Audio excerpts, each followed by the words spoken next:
kampung yang jauh dari hidayah. Ya seperti itu. Coba lihat di acara TV itu, apa polisi yang gerbek apa itu. Situ kampung narkoba, judi, sabung ayam, pelacuran itu wes. Gandeng-gandeng. Hal ataka hadisul junud. Tidakkah telah datang kepadamu kisah berita tentang bala tentara yang menentang Allah, Fir'auna wa Samud, yaitu bala tentara Fir'aun dan kaum Samud. Balil ladzina kafaru, akan tetapi orang-orang kafir fi takdzib, selalu mendustakan. Wallahu, sedangkan Allah min waraihim, di belakang mereka, muhitun, maha meliputi. Bal, bahkan huwa, yang ditentang adalah Qur'anul Majid, Quran yang mulia, fi lauhim mahfuz, yang berasal dari lauh mahfuz, tempat yang terjaga. Bapak Ibu jamaah yang dirahmati oleh Allah. Kemudian Samud, kaum Samud, yang kedua kaum Samud. Kaum Samud adalah kaumnya Nabi Saleh. Kaum Samud itu sebelum datangnya Nabi Saleh dikenal sebagai kaum yang durhaka, banyak maksiat, perbuatan keji, minum, zina, pokoknya sing elek. Masyarakat yang jauh dari hidayah kan seperti itu. Kampung yang jauh dari hidayah. Ya seperti itu. Coba lihat di acara TV itu, apa polisi yang gerbek apa itu. Situ kampung narkoba, judi, sabung ayam, pelacuran itu wes. Gandeng-gandeng. Kalau situ kampung santri mesti masjid pengajian. Lah kaum Samud, kemudian Allah mengutus Nabi Saleh. Ya, ini tempatnya di daerah namanya Al-Hijr, atau dikenal juga istilah Madail Saleh. Zaman sekarang ada namanya daerah Petra di Yordania, dekat dengan Saudi Arabia, masih dekat. Dan peninggalannya masih ada, karena kaum Samud itu dikenal punya kepandaian Jabus Sohra Bilwad, memahat batu-batu di lembah menjadi rumah-rumah, menjadi istana-istana. Jadi batu itu dibolongi, buat di rumah-rumah. Masyarakat kita kan pintere ngelus-ngelus batu. Jadi ini akeh. Jadi akeh dilus-lus batu, dilus-lus. Kalau ini memahat batu-batu di lembah sehingga menjadi istana-istana, maka sampai sekarang masih ada ya. Jadi mudah dikenali. Maka kenapa ini disebut oleh Quran? Karena sejarahnya mudah dilacak. Beda dengan kaum Ad. Kaum Ad itu sudah terpendam, sudah dipendam di padang pasir, tapi kaum Samud masih terlihat. Nah, ketika Nabi Saleh mendakwai mereka, ini kaumnya kaum yang bebal, ya, akhirnya Nabi Saleh minta ditunjukkan mukjizat. Allah memerintahkan Nabi Saleh memukulkan tangannya ke batu dan keluar unta.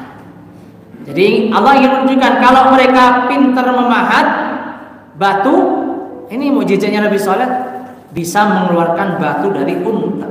Balik, bisa mengeluarkan unta dari batu. Nek saniki panjenengan kebalik, bisa mengeluarkan batu dari tubuh, batu ginjal. Ya. Jadi, tapi itu bukan mukjizat penyakit ya. Jadi ini lalu Nabi Saleh mengingatkan, biarkan unta Allah ini untuk makan di bumi Allah. Boleh memeras susunya. Nah, karena sumber mata air itu sedikit, maka Nabi Saleh mengingat kaumnya untuk berbagi dengan unta ini. Nanti kalau unta minum jangan diganggu, ya, Kalian sebagai gantinya kalian bisa memeras susunya dan berkah. Tapi kaumnya nggak mau, yang menentang. Sebagian beriman, yang menentang itu satu, ya, takut kalau sampai kaum yang lain banyak beriman. Lalu menyampaikan gagasan bukan takut berimannya, gagasannya apa?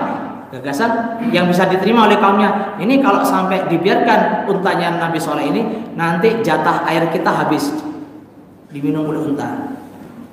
Maka ini harus dibunuh. Padahal Nabi Soleh mengingatkan jangan kau ganggu. Kalau diganggu Allah akan mendatangkan adzabun qarib. Jadi wala tamsuha bisu'in, jangan kau sakiti. Maka apa? Maka fayakhudhakum adzabun qarib, kalau kalian mengganggu bisa kamu kena siksa yang dekat segera. Tapi nekat. Ada 2 orang pemuda yang kemudian mengintai unta itu, kemudian membunuhnya. Lalu Allah mengirim adabnya, ya, berupa apa? Berupa ya, hujan batu, gempa bumi. Dari mana enggak terlihat, sehingga ada petir menggelegar, hujan batu. Ya memang ini ciri adab menurut para ulama. Kalau bencana alam itu lebih pada faktor alam, itu musibah. Nah, tapi kalau bukan lebih pada faktor alam, itu adab. Jadi jangan serta-merta kita kalau ada bencana alam terus adab, jangan. Itu karena faktor alam. Ini yang 2 yang dikisahkan oleh Allah. Tapi apa yang terjadi? Balil ladzina kafaru fi takdzib. Meskipun kisah ini sudah dikenal, tapi namanya orang-orang kafir ya tetap mendustakan Allah dan Rasul. Jadi dikoroi tetap kalau orang tidak beriman. Bal huwa Qur'anun Majid. Bahkan yang diingkari itu Quran yang mulia. Bukan Quran, bukan buatan manusia, ya, bukan karangan, bukan hasil pikiran manusia, tapi itu dari Allah.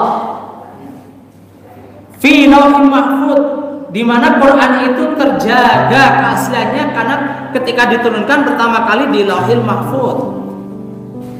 La yamassu illa mutahharun, tidak ada yang menyentuh kecuali para malaikat yang disucikan. Ini maksudnya apa? Sejak dari proses sononya Quran itu sudah dijaga. Kenapa? Sebab di langit itu ada namanya jin yang suka mencuri berita, yang bisa jadi mencampuri wahyu. Itu sudah dijaga sejak dari lauhil mahfuz. Quran itu turun dari malaikat, melalui malaikat Jibril. Kalau wahyu lain kan bisa jadi enggak melalui malaikat, udah dijaga. Quran itu turun kepada Nabi Muhammad. Nabi Muhammad itu tidak bisa membaca, meskipun orang sekarang banyak sing opo yo ora iso maca. Jelas ummi itu enggak bisa baca. Mengapa enggak bisa baca? Bukan berarti enggak bisa baca itu bodoh. Bapak saya enggak sekolah. Alhamdulillah maca bisa, tapi SD nggak lulus. Ya, tapi nek matematika zaman ciriane kok seneng terus. Ini ora iso cah sekolah. Ya, bapak kan matematika pinter, sebab dagang. Poro gapit itu SD ra lulus kok poro gapit pinter.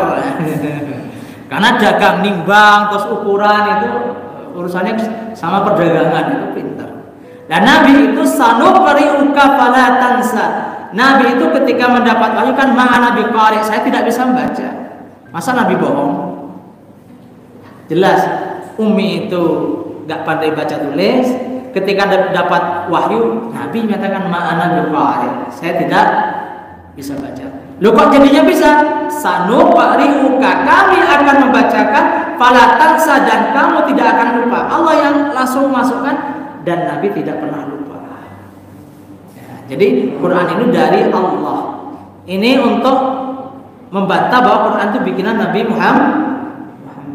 Terus setelah itu Nabi meminta kepada para sahabat penulis wahyu untuk menulis dan menghafal. Sampaikan. Sehingga ketika Nabi wafat, para penghafalnya masih ada, tulisannya masih ada. Zaman Abu Bakar, Umar bin Khattab khawatir ini lama-lama nanti Quran hilang karena penghafal Quran sudah mulai berguguran di medan perang. Diusulkan segera dikumpulkan untuk dibukukan jadi satu buku. Maka para penulis wahyu yang ada dikumpulkan, kemudian membuat satu mushaf. Tulisannya belum ada harokatnya. Dan besok tulisan Quran zaman dulu iso maca ya dulu orang Arab hafalan. Tahu ini apa bacaannya. Tidak ada masalah. Tapi zaman Islam berkembang sampai ke Persia, ke Palestina, banyak orang non Arab masuk Islam, nah mulai jadi masalah. Bacanya keliru-keliru. Maka zaman Utsman dibuat tulisannya diseragamkan, namanya Rosam Utsmani. Itu pun juga masih nanti kesulitan. Zaman Ali bin Abi Thalib maka dibuat harokatnya. Jadi Quran itu terjaga meskipun prosesnya panjang, tapi bisa dipertanggungjawabkan secara ilmu, tidak ujuk-ujuk. Bisa diterangkan detail-detailnya, urutannya. Sampai sekarang tidak ada Quran yang tidak ada Arabnya, nggak boleh terjemahan Quran tanpa Arabnya, supaya bisa menjaga Quran. Dan Quran sampai akhir zaman ya mudah dihafalkan. Kemudian saat ini, oke saya ngapal ke Quran. Ini Bapak Ibu yang dimuliakan oleh Allah, mudah-mudahan Allah Subhanahu Wa Taala memberikan pencerahan melalui kita mengkaji ayat-ayat Allah. Ini sejarah, tapi sejarah itu tidak sekedar cerita, tapi diceritakan untuk kita mengambil ibrah atau pelajaran. Ya, aku qouli hadza, astaghfirullah wa lakum. Assalamualaikum warahmatullahi wabarakatuh.